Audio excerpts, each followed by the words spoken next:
The BS Report is a free-flowing conversation that occasionally touches on mature subjects. First of all, This is the BS Report with Bill Simmons. it might be cool, I don't know. And if it's not, I don't The care. BS Report with Bill Simmons. Bill Simmons works for ESPN. He's also named the sports guy, and he writes a Chronicle sports column. He must be a popular dude. The BS Report.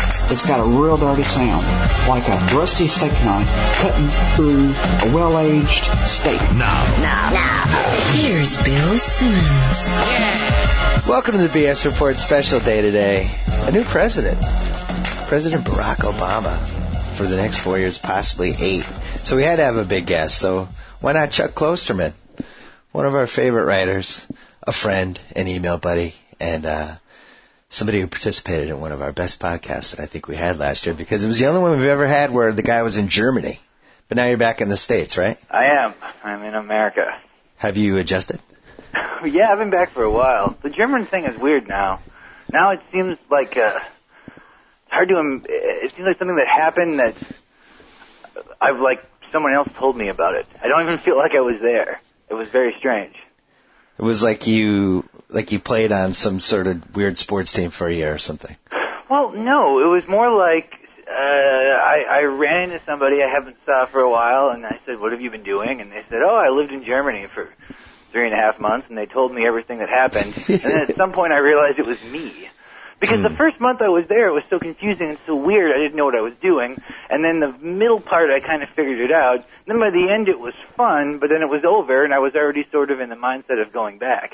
3 months isn't a long time.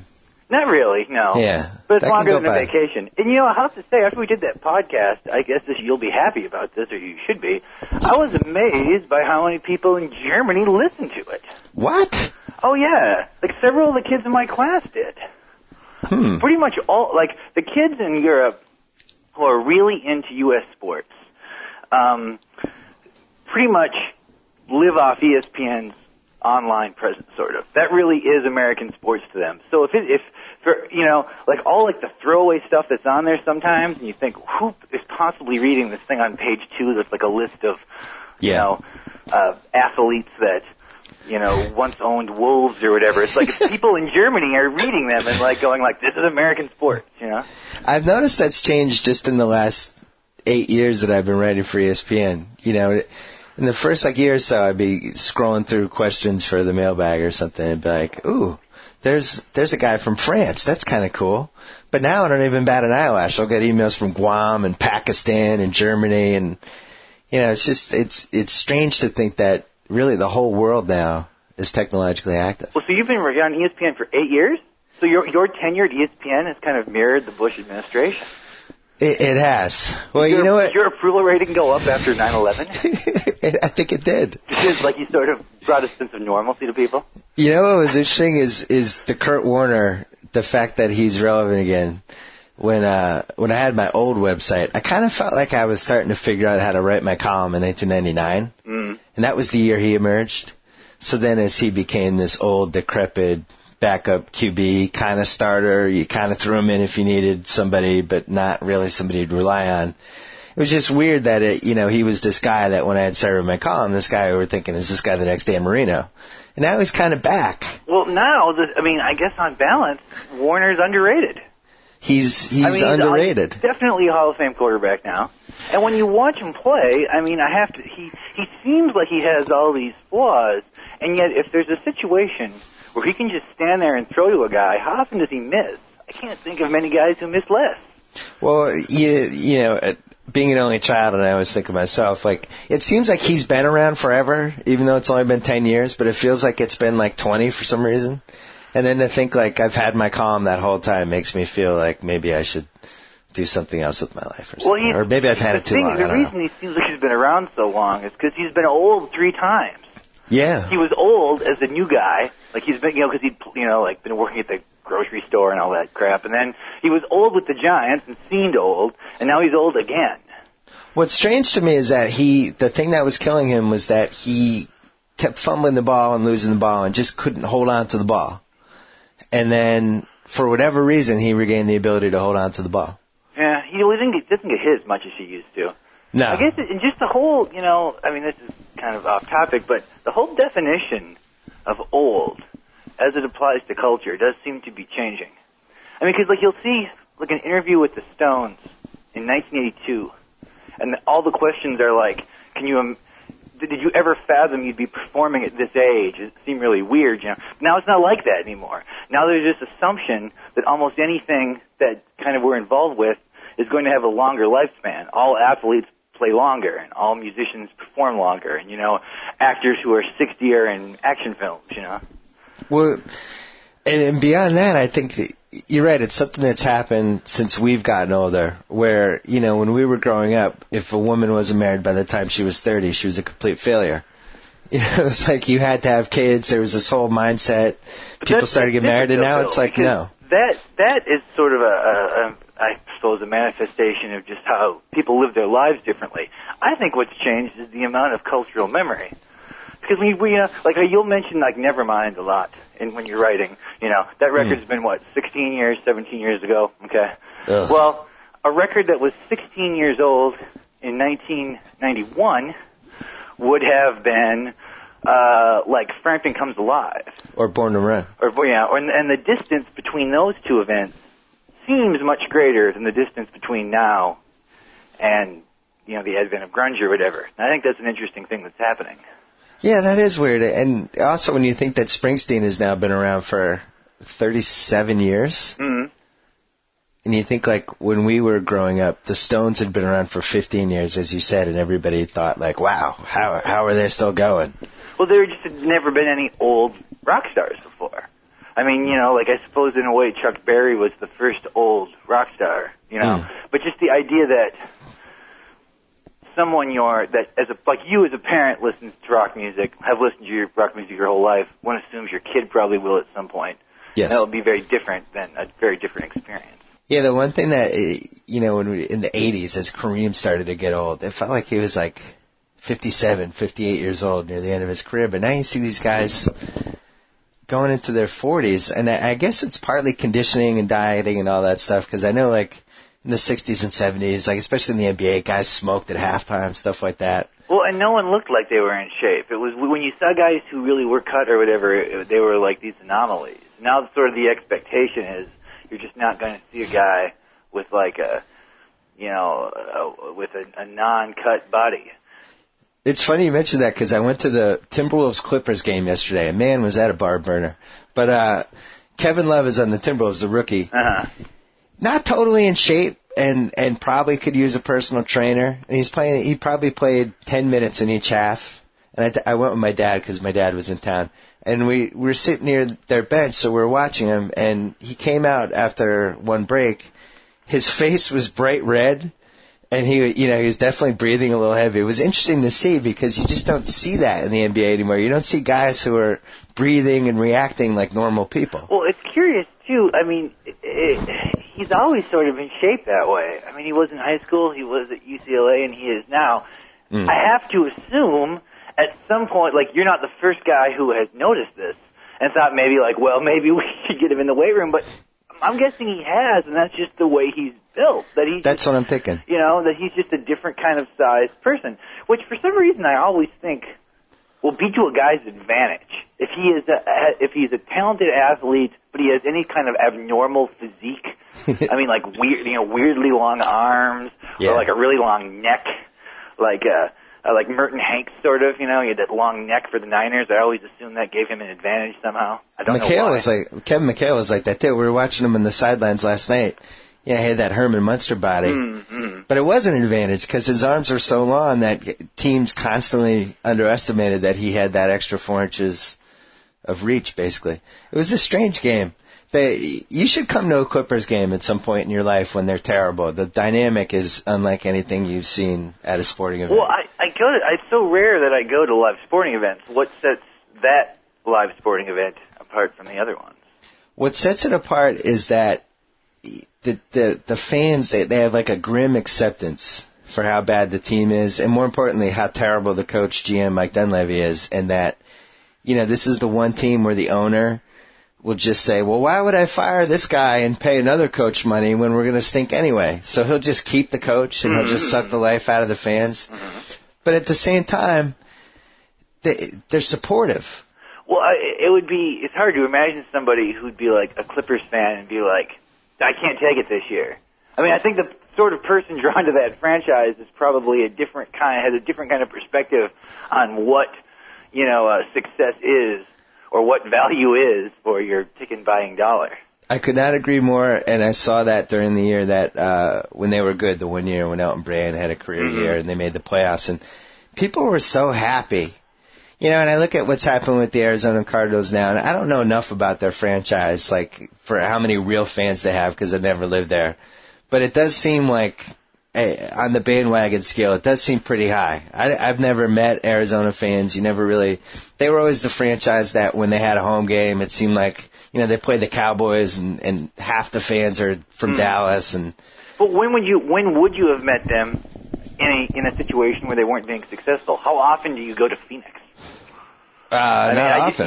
Do you often meet fans of do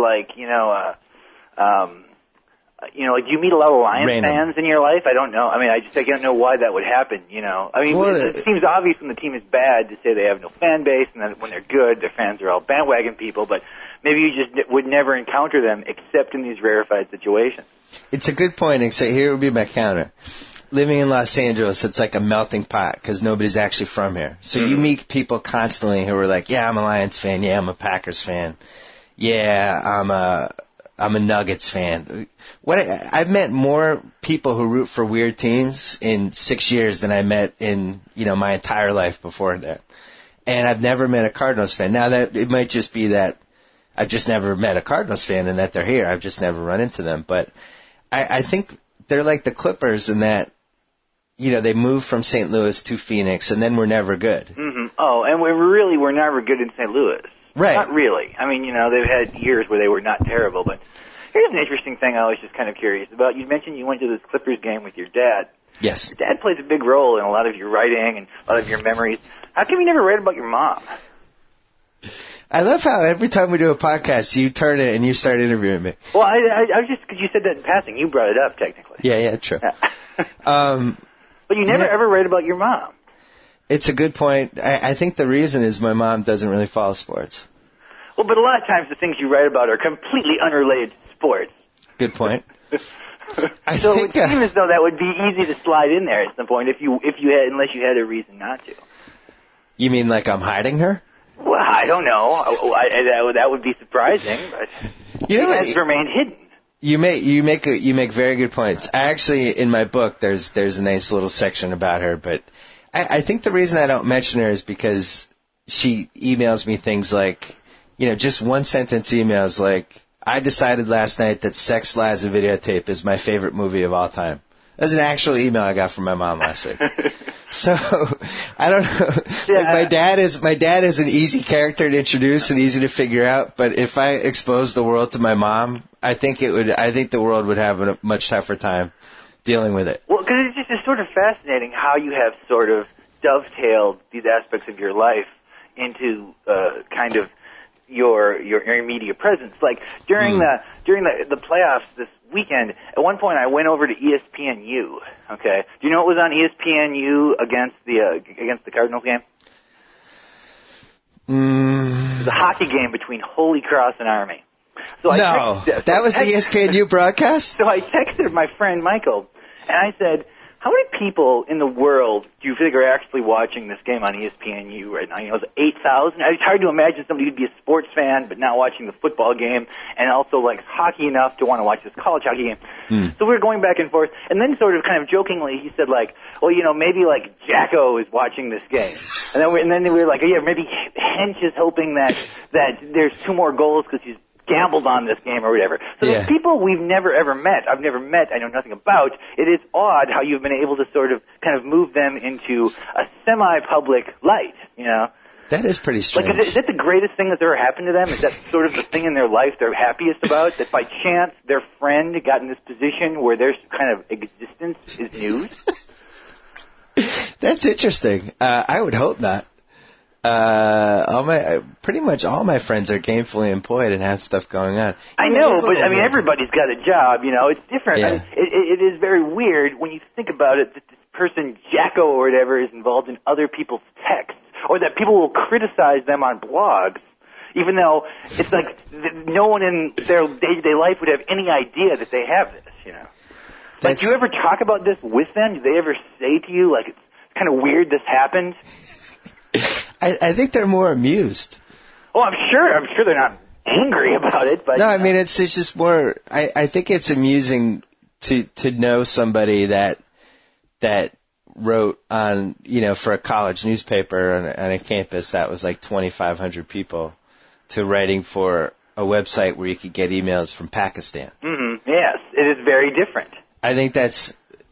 But I think the weird thing is, it's not like the person disappears from your life and then comes back as a different person. Mm-hmm. So I'm basically the same person that was the guy who had the 2,500 person audience. So I think that would be the weird part. Well, that's the weird part for you. I think for them, it's like, they're kind of like that, you know, like Oprah Winfrey has that friend Gail. Like, I think you have like a lot of these people in your life like that, yeah. Do you think I used them as beards? That was a joke. Oprah's totally straight. Gail a woman? I don't know. I assume she was a woman. I don't even know how I know that, but I guess I do. Yeah. Wait, I have to bring up something about the Holy Cross Army game, because this is something I've been constantly fascinated by, and in fact, I think this should be a blog. The counter programming by sports networks when it's painfully obvious that everybody is watching one game at that time. Well, particularly when it's like their lead-in show is like ESPN's NFL show that ends at 1 o'clock, and then they go to figure skating, and you just sort of realize that the guys know everyone's about to turn the channel. Well, I noticed, like, I forget, I think it was the Eagles-Vikings game. It might have been the next week, but it was one of those two. The MLB Network had just started, and as the Eagles playoff game was going on, the MLB Network was showing Game 5 of the Philly-Tampa World Series. And I was thinking, well, anybody who's going to watch that is from Philly. And if you're from Philly, you probably like the Eagles and the Phillies at the same time. So there's no way you're watching Game 5, which you've already watched. Maybe you flick over it for commercials. Maybe that's their goal. No, to me this seems like that actually was an idea of counter-programming, in the sense that, let's say the Vikings begin to pummel the Eagles, and you're the kind of diehard Philadelphia sports fan who it's like a crushing blow to you.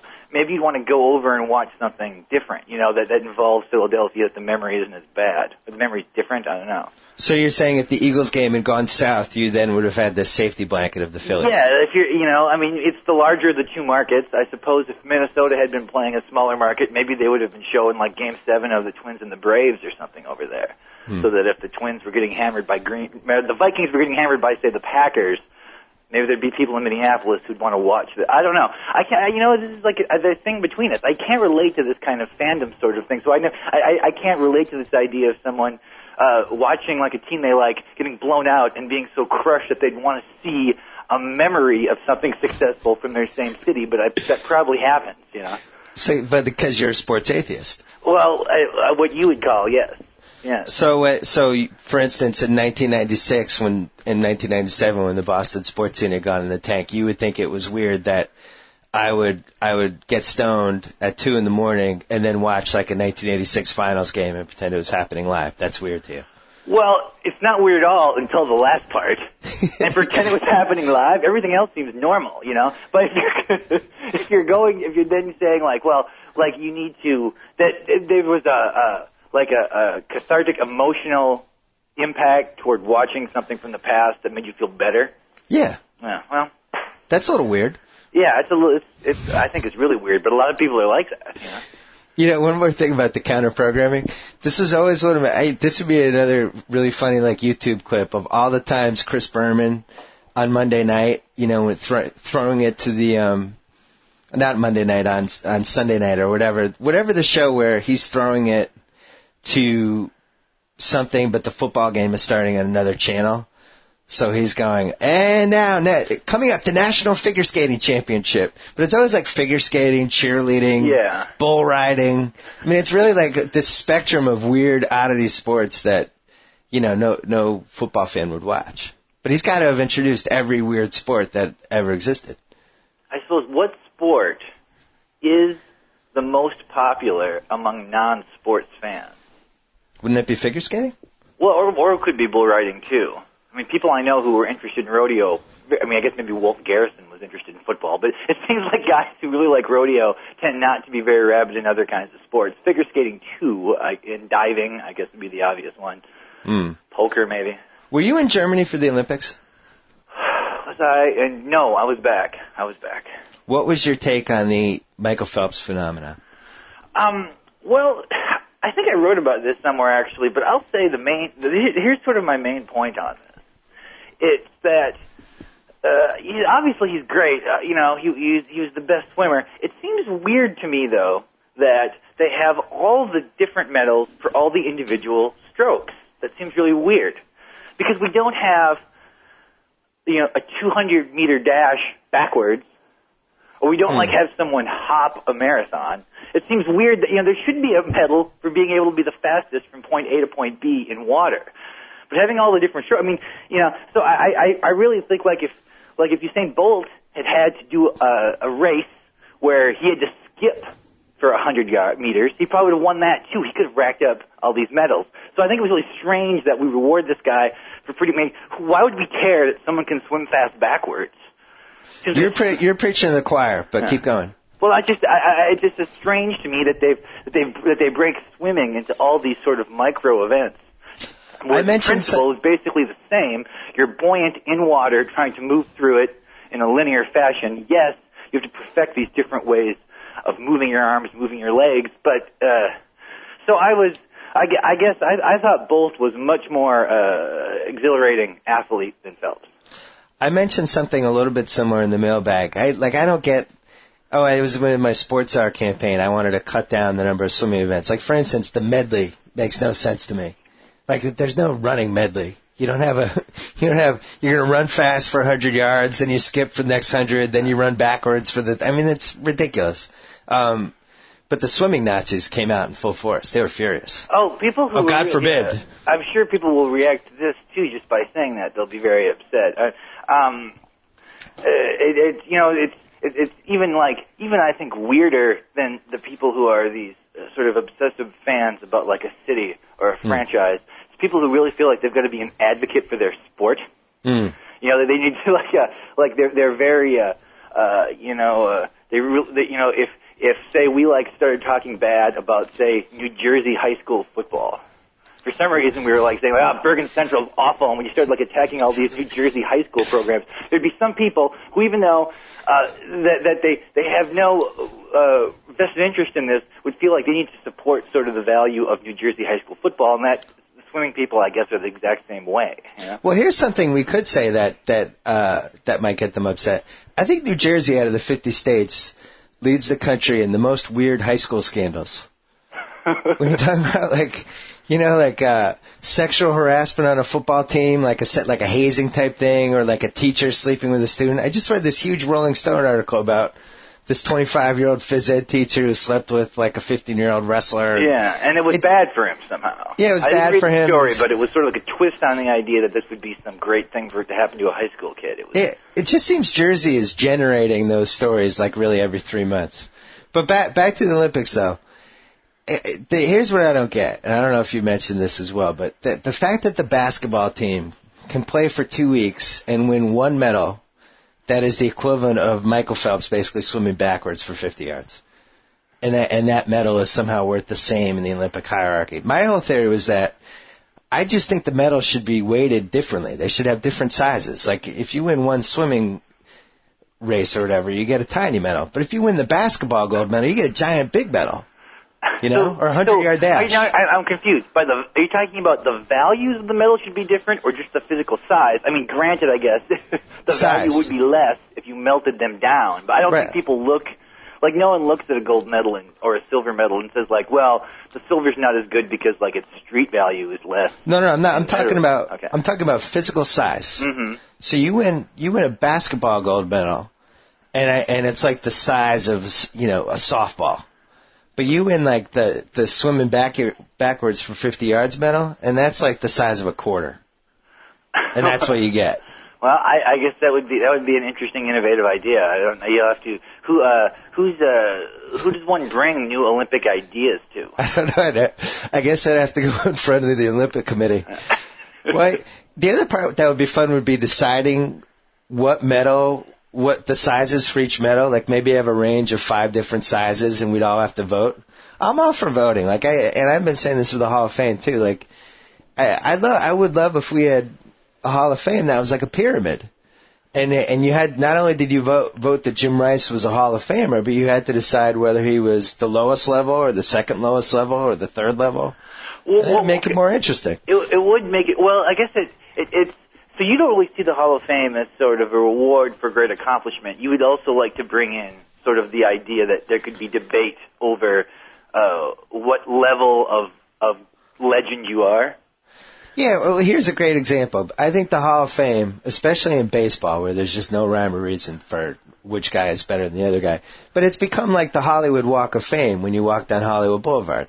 Like, if I see Frank Sinatra next to Dennis Haskins, how do I put that into a context? But do you feel a lot of bad players are getting into the Baseball Hall of Fame? Well, what happened? Like baseball does a pretty good job of not a lot, like, to me, the fact that it took Rice so long is a good example of this. I mean, if Rice is among your worst Hall of Fame players, that's not so bad, you know. I feel the Basketball Hall of Fame is a much bigger problem with that. Well, both of them are bad for different reasons. I think with baseball, they let in some guys when the Veterans Committee was the worst idea they ever had, but they let in people who just didn't deserve to be in the Hall of Fame, and then that improved the candidacies for guys who weren't in yet. Because people could point to Phil Rizzuto and be, oh, Phil Rizzuto's in, so Jim Rice has to be in. But that, just because Phil Rizzuto wasn't a Hall of Famer but got in doesn't mean, you know, and I think Jim Rice is borderline, and I've made the case for him, like if you compare him to Don Sutton, obviously Jim Rice is a Hall of Famer if Don Sutton is a Hall of Famer, because in the mid-'70s, if the Dodgers had offered Don Sutton to Boston for Jim Rice, the Red Sox would have said no. But the part that I don't get is, I just feel like the Hall of Famer, it should be somebody that you remember seeing and you went to the ballpark to see. Like Craig Biggio is going to make the Hall of Fame, and that's ridiculous. Craig Biggio, when he came to your city, you never said, oh my God, Craig Biggio's in town this weekend. It just didn't happen. So the fact that he just played a long time and got 3,000 hits, I don't think makes you a Hall of Famer. But as you grow older, the number of those guys are going to dwindle. Because all these people are going to seem less iconic to you. I mean, none of these guys seem like Babe Ruth, okay, because we never saw him, you know. But Ricky Henderson, though, that's a Hall of Famer. Yeah, but Ricky Henderson started playing when you were still very young. It would be interesting to see how you would feel about a player like Ricky Henderson who started playing 2 years ago. And at the end of his career, when you would be like, I guess, 50 or 60 or whatever, I wonder if you would see him in the same way that you saw Henderson when you were a young person, because that really impacts the degree to which we believe someone is great. In that sense, they're so much greater than ourselves, and we don't have things to compare it to. True, but I think if you look at Pedro, for, 4 or 5 years, he had become iconic and was just somebody that you went to the ballpark to see. His stats were unbelievable. I don't know if his entire career is Hall of Fame worthy, but you look at that stretch that he had, and he has to be in, just like Koufax got in the same way. I don't know. I think you kind of know it. I think if you're debating it for 7 or 8 seconds and being like, well, I'm not sure, maybe, then that guy's not a Hall of Famer. So if there is dispute, that to you mitigates it. The fact that somebody cannot see it, or if you don't inherently know that this is a guy's a Hall of Fame player, that probably disqualifies him. Yeah, I guess it would make the Hall of Fame more valuable if that was really the case. But exactly, and I think that the problem here is that the Hall of Fame has turned into the same way you look at like a pretty girl. That you look at a girl, and your first instinct, you're going to decide on how hot she is. But let's say she's pretty, but you're working with her and you spend a lot of time with her, and she becomes beautiful over that course of time. You start talking yourself into certain things, talking yourself out of other things, and that she takes on a stature that she didn't have when you first met her. And I think people can do that with Hall of Famers. You look at Jim Rice.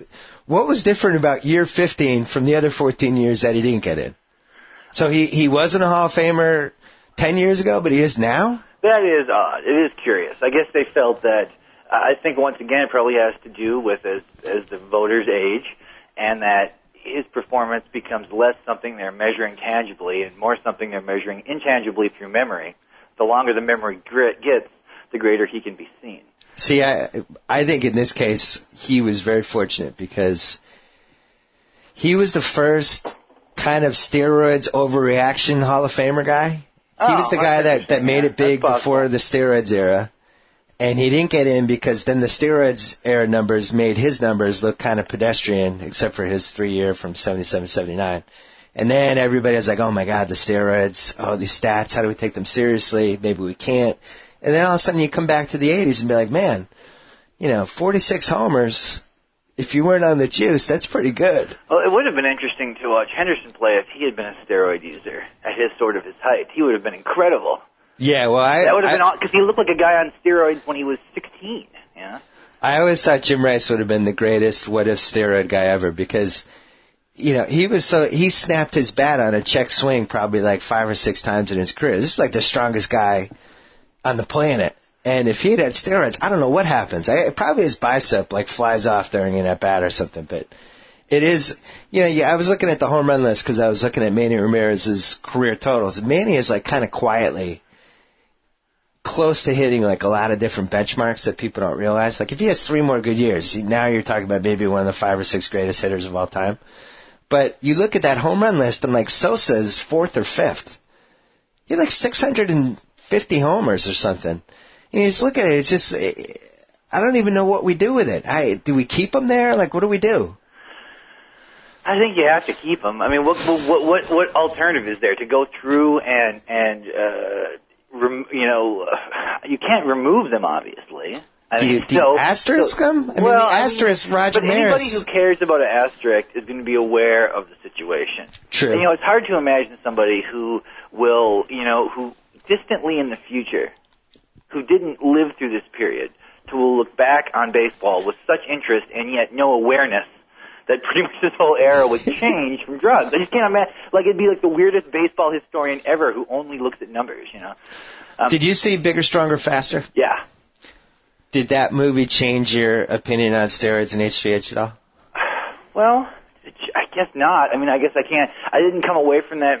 I mean, my opinion about it is kind of hazy to begin with. I mean, I always sort of go back and forth on this about how much of a problem it really is. It's kind of a confusing philosophical question. Yeah, for me it opened my eyes a little bit because it shifted my perspective on how I thought about it. Because when you think about it, you're on a human growth hormone. How is that really that different than having a ligament pulled from your knee and put into your arm, and then you throw faster after you get the new ligament? Well, and it's always sort of like, or things that remove pain. How does cortisone factor into this? I mean, Obviously, Brett Favre does not break that consecutive game streak if cortisone doesn't exist. So now cortisone's not giving him an edge in the sense that it's making him something he couldn't have been, but in another way it is, because what he should have been was someone too injured to perform. Well, like Willis Reed in the 70 finals. Exactly. Probably the most famous playing through pain moment. I did some research on it this summer, and there's a story about it that came out like 9 years later in the New York Times archives, and he had gotten injected with 250 milligrams of carbocaine. I don't even know what that is. It just sounds bad. But that's how he dragged his hip through because he had carbocaine.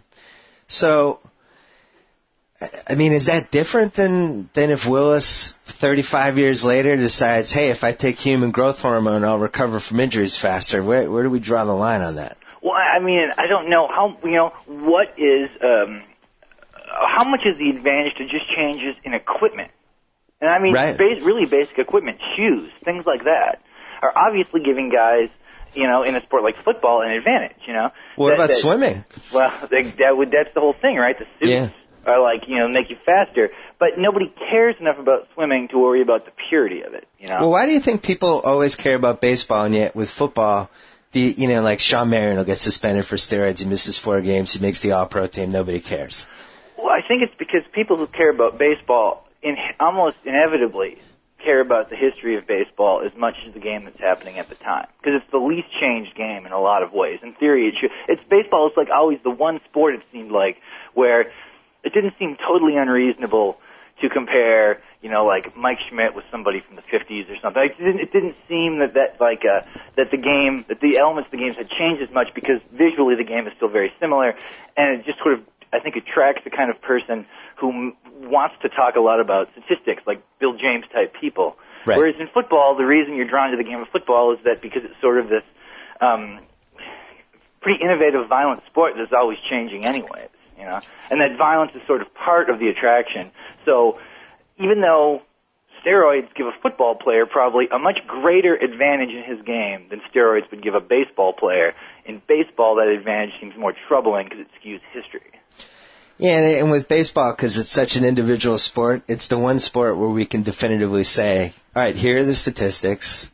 Here was the era. This is what these stats meant compared to what these guys' stats meant. And so you really can figure out, like, all right, Mike Schmidt, here's his career. What would have happened if he was in 1920? How does he compare to Pie Traynor? And you're right. It seems like if you love baseball, you're predisposed to enjoying that crap. Well, and baseball, the history is longer, and I always find it really strange when I find somebody who's a big baseball fan in the present tense. Like, right. it certainly compared to football, and even compared to basketball, it seems so much less interesting now. Than when you compare it as, I mean, I guess I always felt that way, but it even seems more pronounced now. So it seems odd when somebody is really interested in baseball in the present tense and what's going on in baseball now, unless they play fantasy league. Yeah, it's true. And what's the other? But you're pretty interested in baseball, I guess. So I mean, in the present tense, right? I'm interested present and past. Like, I love stats. I still have what if sports teams. I love looking at the different eras and some of the statistical achievements that happened. But I do think it's strange, like with basketball. Like, for instance, last month, Carmelo Anthony, I think it was last month, scores 33 points in a quarter. Mm-hmm. And this is the record. He breaks the record. Nobody has ever scored this many points in a quarter. Did he break it or tie it? I think he broke it. He tied it. He tied George Gervin, but he broke David Thompson. And, and then that brings up this whole, on the last day of the 78 season, Thompson and Gervin are in a scoring duel. Yeah. Thompson scores 73, Gervin scores 63 to get back the title. The point is, nobody really cared. And I was thinking, Carmelo scoring 33 in a quarter was the equivalent of somebody pitching a perfect game in baseball or somebody hitting 4 homers, which everybody just would have gone bonkers about. But with basketball, it kind of came and went in 5 minutes. Yeah, it doesn't, I'm trying to think of, I'm trying to think of the last time a basketball record was broken. I guess when Kobe scored over Kobe's 80, but that's not even a record. That just seemed sort of shocking. It didn't seem plausible. But Kobe's 81 was probably the last time. Well, when Jabbar broke the scoring record, it wasn't that big of a deal compared to the way that a hits record is people respond to, like Pete Rose breaking the hits record, or even Emmitt Smith breaking the rushing record. But you know why? Because nobody liked Kareem. Well, did people love Emmitt Smith? Probably near the end, not as much. I think the thing that pushed the Kareem that made it kind of compelling was Will Chamberlain's bizarre reaction as it was happening, and how he kind of tried to steal the spotlight a little bit and took all these weird shots at Kareem. Well, I mean, I guess you could argue Kareem was just playing for the money. It also seemed like he was playing for the record, sort of. He seemed still interested. He seemed interested in that, and it always. I don't know. As a fan, it always seems weirder when the guy breaking the record seems really obsessed with the record itself. I think that made Rose, especially in retrospect, seem really weird. Henderson as well. Remember, he stole that base, and his reaction to it was not what we're looking for. Because it does, I think that most of these guys are probably ultimately more interested in sort of their personal success and their team success, but no one wants to see that so transparent. That the guy obviously went into that game with one thing on his mind, which was stealing a base. That's what made the Drew Brees thing so interesting in the last 2 games, because he was going for the all-time record, and they were throwing it every down. They were out of the playoff race, so people are okay with it. But I don't know. Sometimes it just seems people make the collective decision to kind of interpret whatever how they're going to before it happens, and not hold it against the guy or hold it against the guy. You know what I mean? Hey, there was something I wanted to ask you about is Yeah. pacing around my apartment, and I'm still sort of looking at the TV screen. Mm. Do you think it's strange? How strange do you think it is that Obama keeps talking about creating a playoff system in college football? Well, now he's kind of backed off a little. A little bit, but what was your reaction? Not so much your reaction to whether or not he's right or wrong, but the fact that this for a while became, and now it does seem as though it has created a degree of political traction. I think it's pretty intriguing that the Attorney General from Utah is now arguing that because of the way the BCS is set up, it throws Utah out of the possibility of playing for the national championship, and it costs them all this money. Which is true. I guess I hadn't really considered that. I guess the way it's constructed, it does sort of limit which teams can sort of have the benefit of a championship. And then somebody from Texas was pushing wants to push a piece of legislation that says that if there's not a playoff system, there should be no advertising for any of these bowl games, which I think is a kind of a stupid piece of legislation. But it's just interesting that by saying this, it does seem to be having an impact. I think it's really interesting that Nike has a commercial now that seems to be attacking the BCS computer rankings in the ad. I think that's so weird. Have you seen the one I'm talking about? I do. Well, yeah. And they run the whole system. They go through the whole system, and they show these guys with like their teeth knocked out and mud and stuff, and sort of trying to create this dichotomy between like football on the field and football on computers.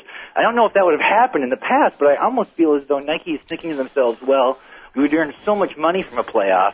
We can actually do this now because even the president, who's incredibly popular, at least at the moment, is kind of forwarding this idea. So you're saying Nike has nefarious motives? Yeah, yes, I think Nike may not have the best interest of the consumer at heart. Here's the thing with Obama, and I am a big Obama fan, but I think he is a brilliant politician. And sometimes people forget that because they feel like they have a personal connection with him because he's a good guy and he's a family man and he obviously has a good relationship with his wife. His daughters are adorable. They look like they could be in a sitcom. And people don't realize that he's at the heart of what he is, a fantastic politician. He's a great orator.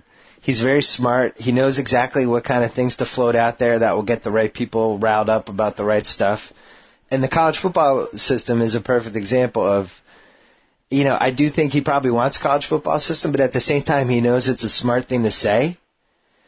Yeah, I like Obama, but I thought that was weird. I'm really glad he's president, but I thought that was a weird thing for him to do, because it did seem exactly like that. It seemed like he was in a situation where he was talking to Chris Berman, so he knew it was a totally sports, kind of a sports audience, right? Right. So he was going to pick up the one thing out of culture that he can talk about that seemingly the most number of sort of casual sports fans will approve of, and he picked that. Like, I feel like if it had been a different circumstance, he might have talked about steroids in baseball if it had been a few years back, or whatever or if it had been like 20 years ago, he'd be like, we need to rip up all the AstroTurf.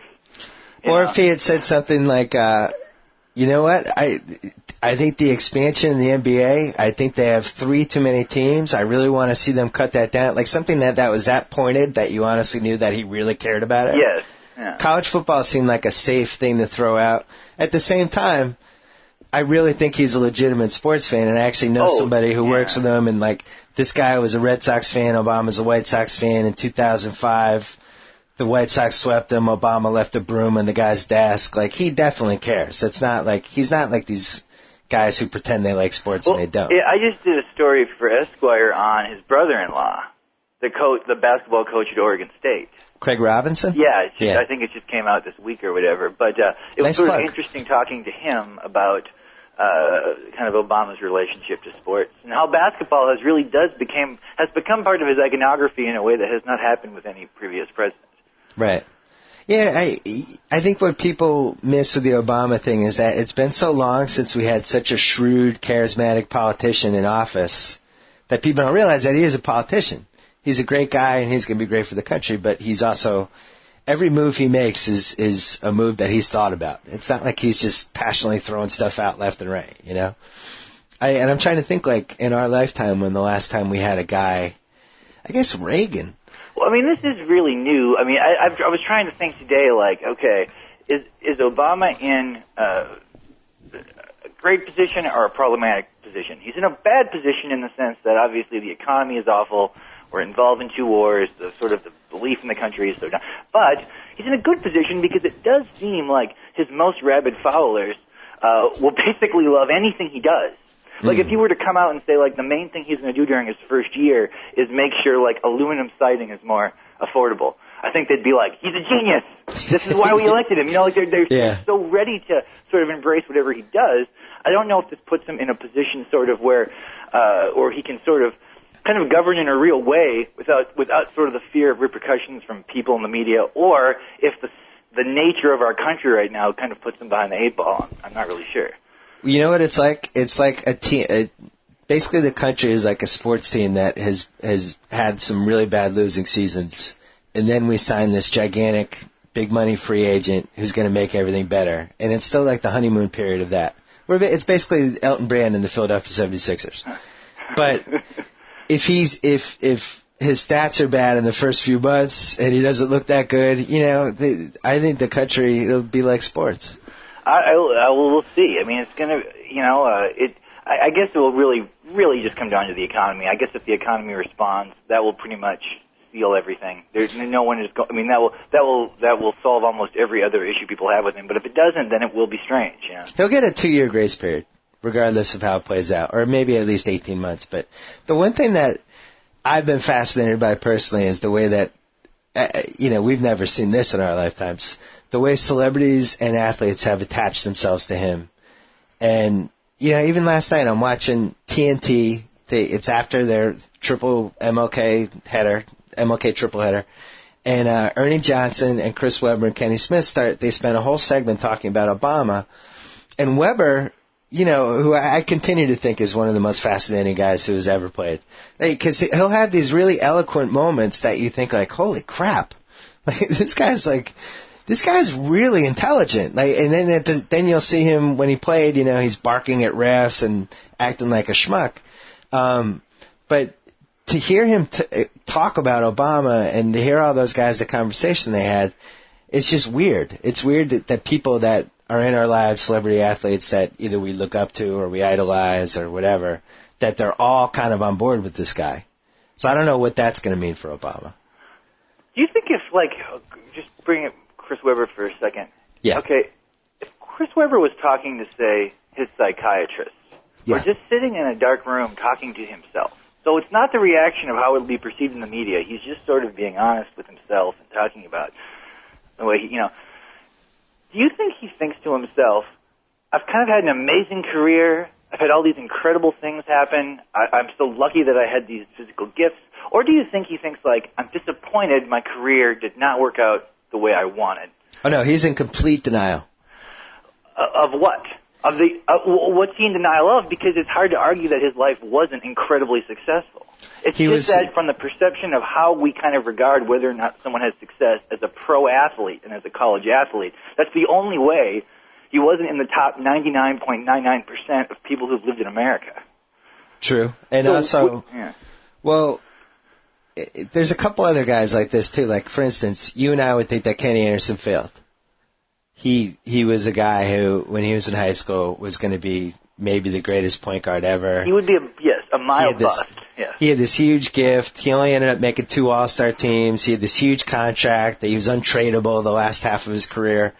And yet this is a guy who made probably $95 million. Well, and outside of that, he got to basically play basketball for a living. He got to sort of travel around the world in a way that he never would have had he pursued almost any other vocation. He was really good at something. At one point in his mind, there were countless times in his life where he was on a basketball floor, he knew he was the best guy. But if in kind of the public discourse, he's kind of a bust. I mean, Ron Dane, I think, is an interesting person. Does Ron Dane look at himself and go like, wow, I won the Heisman Trophy. No one ever rushed for more yards than I have, you know? But he must also know that he is perceived by anybody who follows pro football as sort of like, not just like, you know, as kind of a mild failure. So what is his self-identity? Is his self-identity is that I had this great life, or do you think his self-identity is this didn't happen the way I had hoped? Well, with C-Web, you know, he was somebody that had a chance to be one of the best 30 guys ever. Mm-hmm. And he didn't get there. And I know he hurt his knee, but at the same time, you know, he got paid too much money too soon.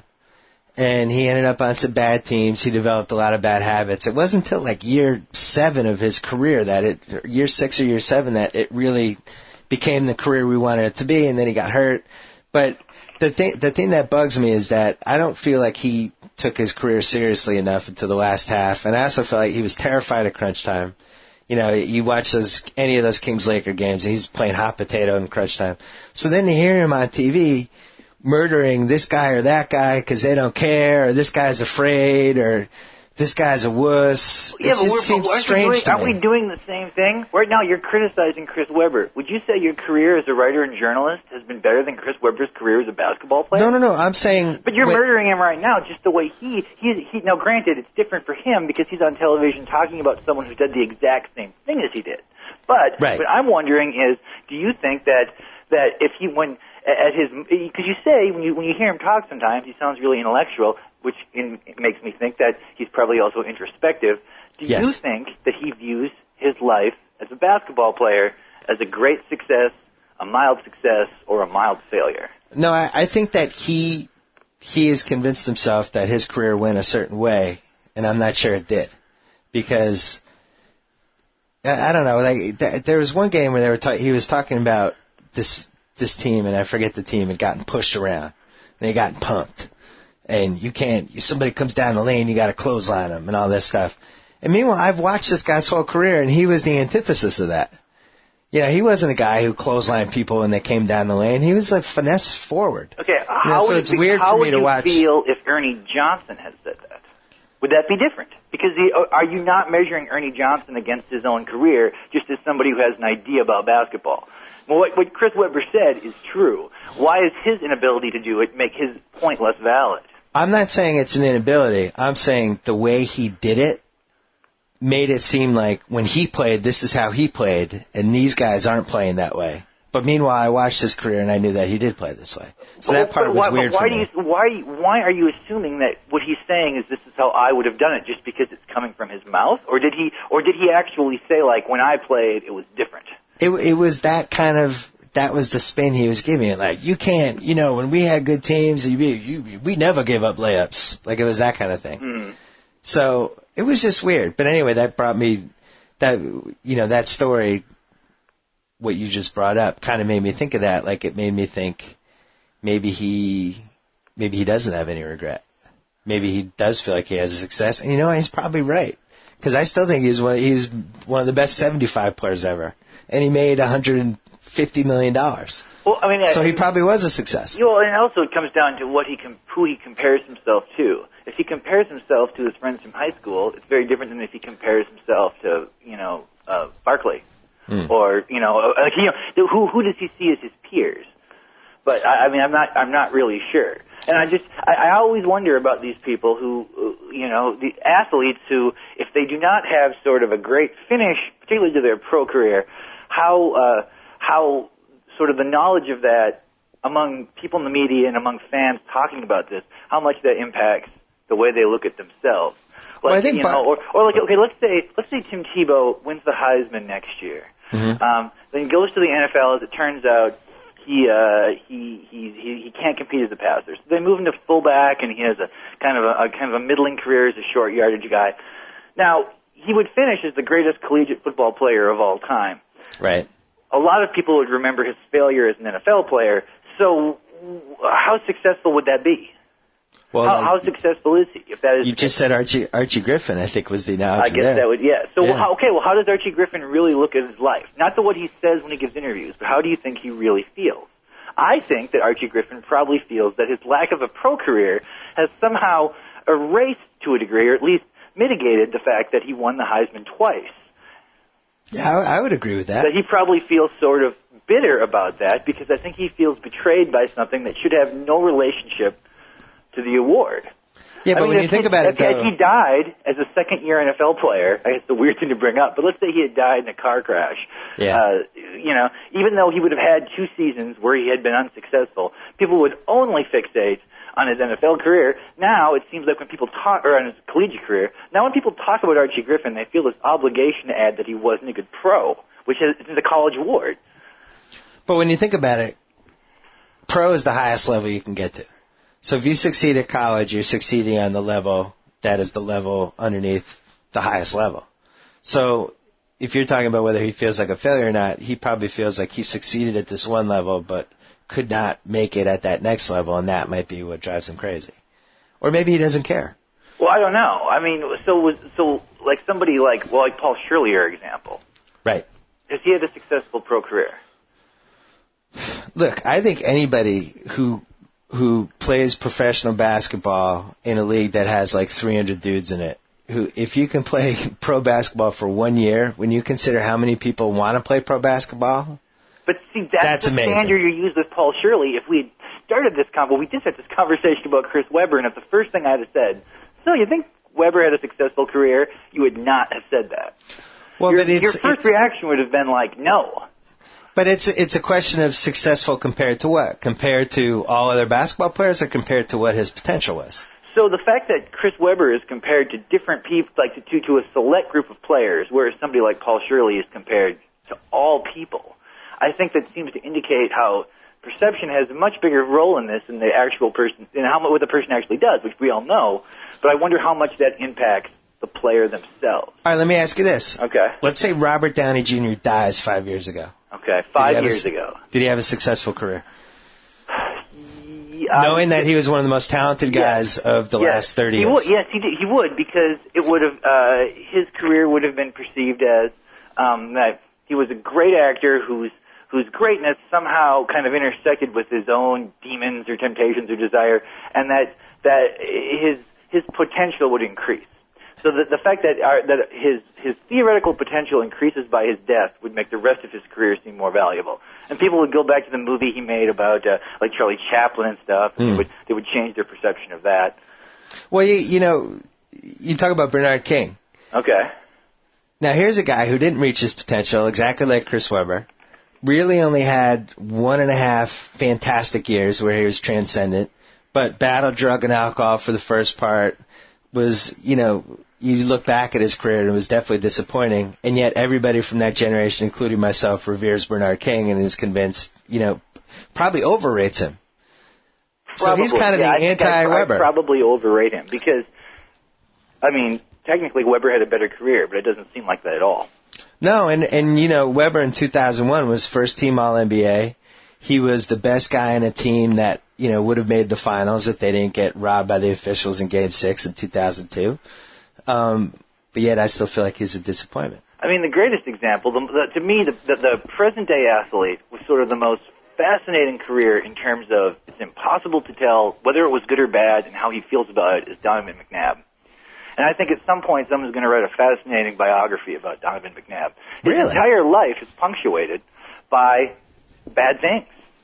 That he's had, he's had all these peaks and valleys, but the valleys were always sort of the amplified aspect, whether it was the relationship with T.O. or whether it was, throwing up in the Super Bowl, or even when he was drafted, he was booed, and the Rush Limbaugh stuff. It's like, his inability to know about overtime rules and stuff. It seems like there's never been a period in his life where the main thing you remember from it is the bad thing that was going on at the time. Even on Sunday, I got this great email from somebody after the Cardinals scored and they got the 2-point, 32-25, and this guy said they showed Donovan on the sideline and he was all sweaty, glassy-eyed look on his face, and I'm telling you, every Eagles fan who has ever rooted for this team knew that we were not going to score. We just looked at him for a split second, it was over. I thought that was interesting that he had reached that point with his fans, and I'm not saying that guy speaks for every Eagles fan, obviously it's an opinion, but I can't remember another athlete who was as good as McNabb is who had reached that point with his fans where they could look at him for a split second and know where the game was going. Well, and it's odd that there never seems to have been a period in his life that was this kind of honeymoon period. No. It never seems to have happened, even as he went to Pro Bowls and played well and sort of, and has kept that team in contention a whole bunch of years. And he seems like a pretty smart guy, relatively smart guy, and at times when he talks about his own life, when he talks about how, I think there was that one period where, there was He just, I don't know if it was one of the Terrell Owens situations, but he handled everything right. He went to the press conferences and said all the right things. Yeah. So, when he now, and he seems like to me like the kind of guy who might be listening to this podcast. Now, he's listening to this podcast, right? He's sitting at a computer, and he's probably looking at other things on the Internet, but he's listening to this podcast. And his name came up, and now he's sort of stopped looking at the Internet, and now he's just kind of staring at his computer listening to us. We're kind of analyzing whether or not he's happy or not. And my suspicion is he's like going, I don't know.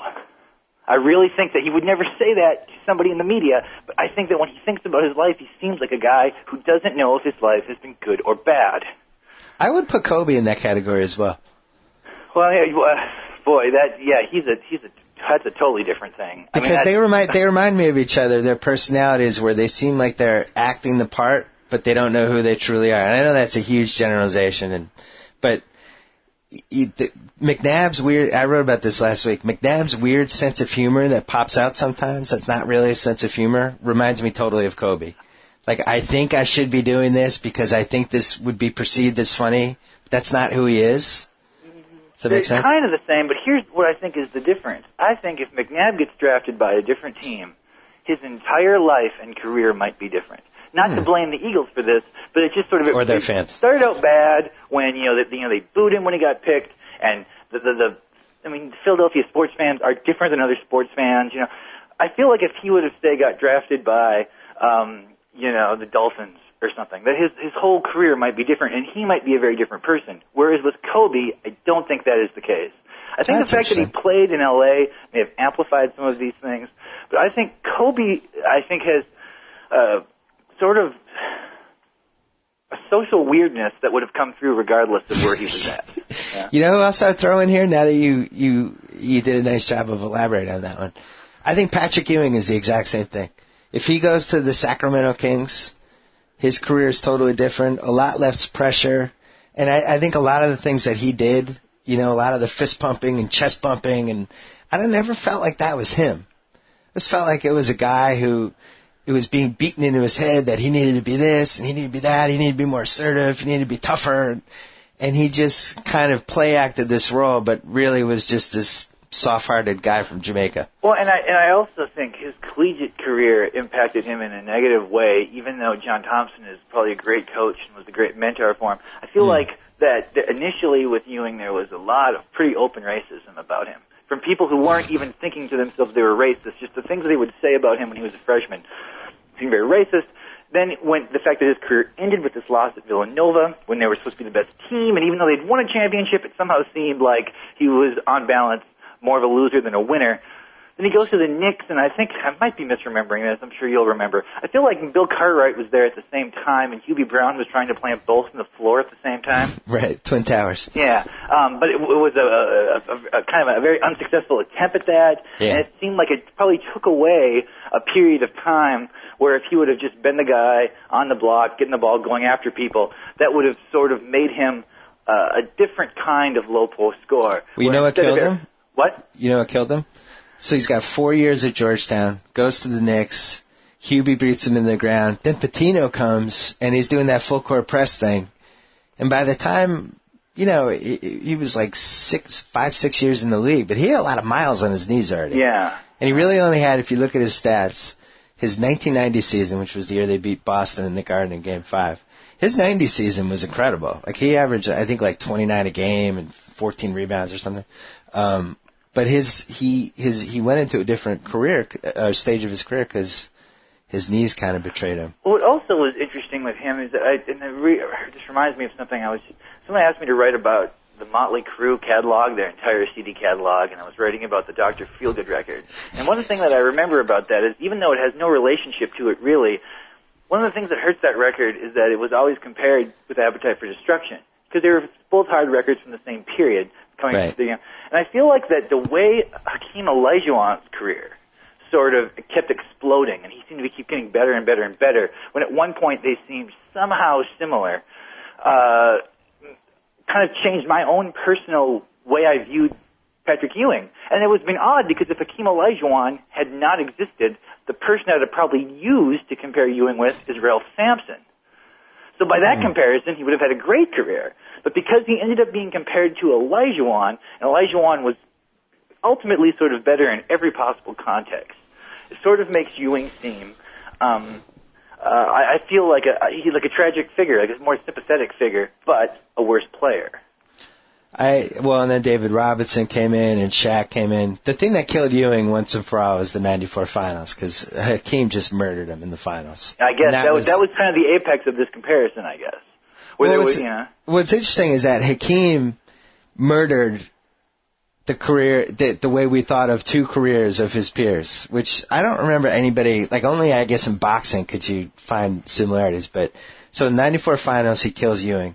'95 playoffs, Robinson wins the MVP, and Hakeem just completely destroys Robinson in the semifinals or the Western finals, I can't remember. And neither of those guys were ever the same, because I think when you feel like you're on that level, and then you just get destroyed by a peer, your confidence will never come back. And it was kind of the same thing that actually happened to Clyde Drexler in the '92 finals, because Jordan killed him. Then they had the Dream Team practices like 2 months later, and Jordan was so merciless on him in the practices that they eventually had to like talk to Jordan and tell him to ease up, because Clyde was like going south. And Clyde was never the same. Jordan has that weird advantage. He's the only guy that no matter how much history proves that he was a jerk, it makes people like him more.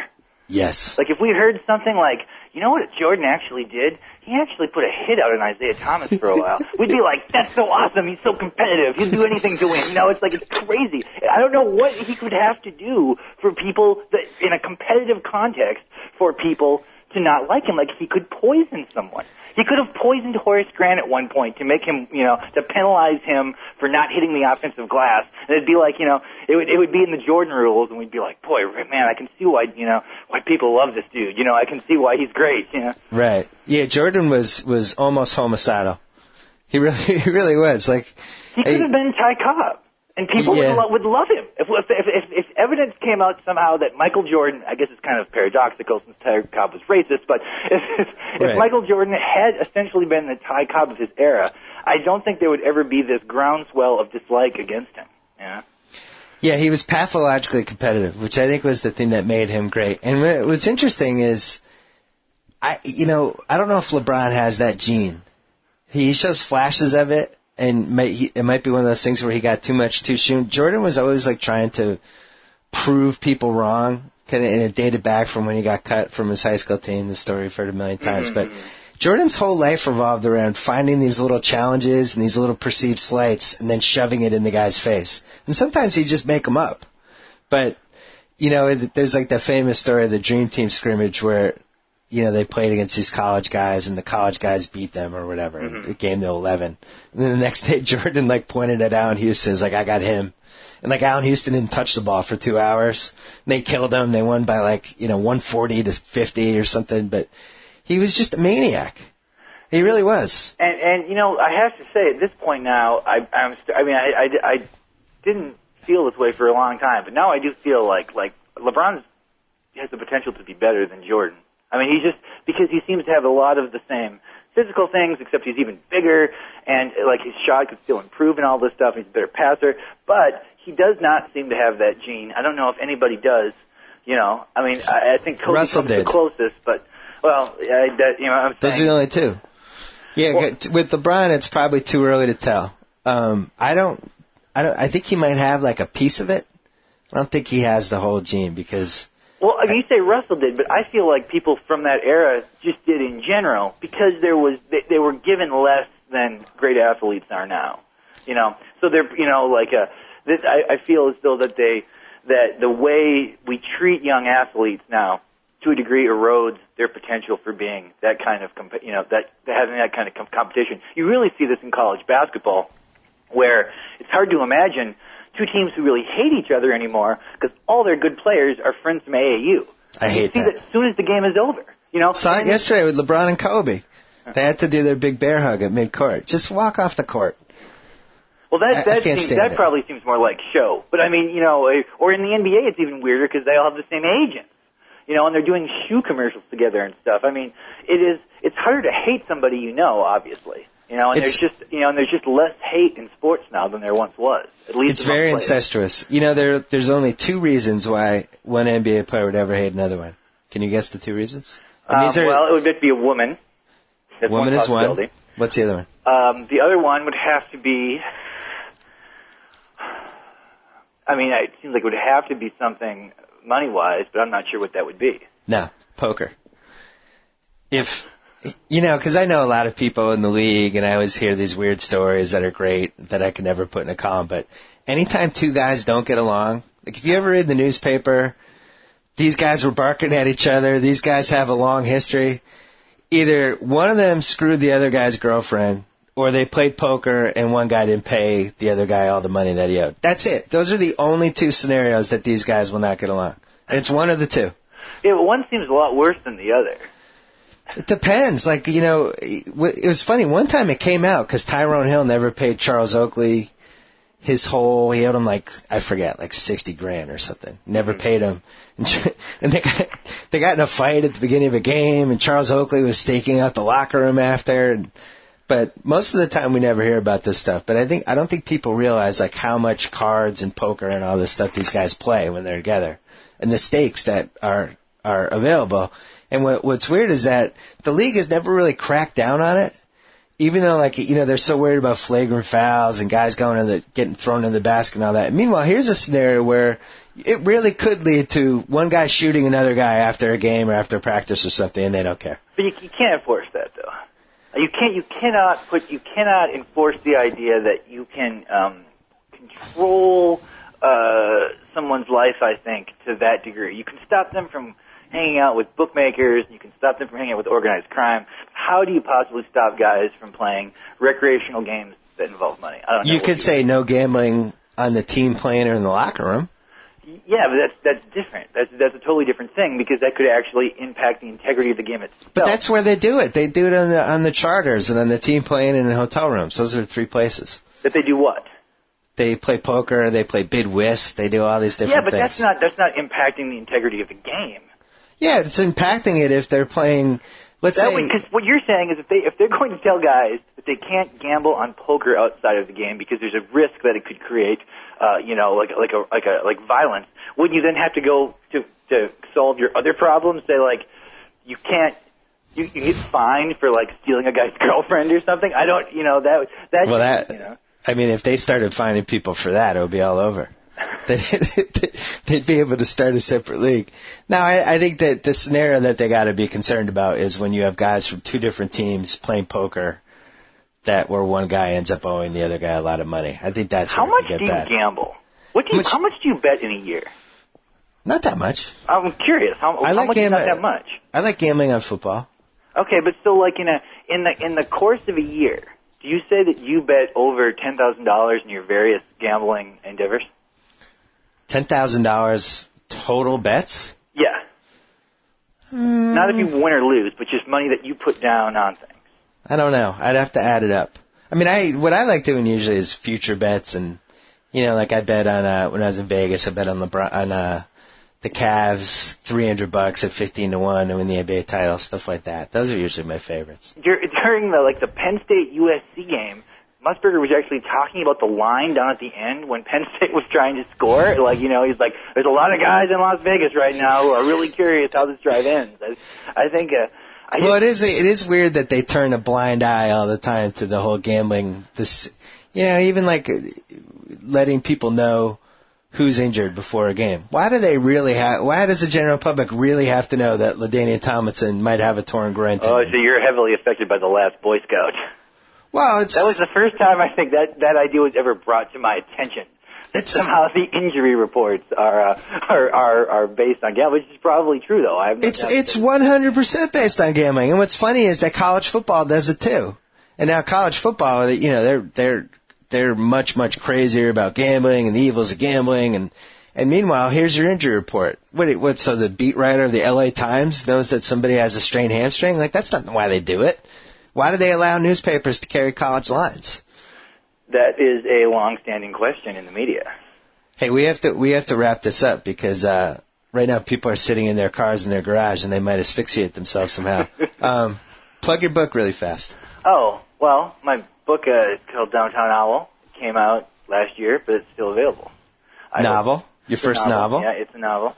You did the book signing, book tour thing? Yeah, I did that last fall, and then it will come out in paperback, I think, in June. And then I'm finishing a book of essays now, which should come out next year. Essays, some that we've read, some that we haven't? No, all new. Really? Everything is new. No, nothing pre-published. I just feel like I don't want to seem like a person who just basically tries to use everything twice. So, I mean, because I've done that once, and you just can't keep doing that. So, this book is more like it's probably closer to the second book of essays, and that it's like pure pop culture writing, and it's all new. Do you want to talk about the other development that happened in your life? The other? Oh, I'm getting married. Is that what you mean? Yeah. Oh, well, I'm getting married this fall. What else did I talk about? How did that come about?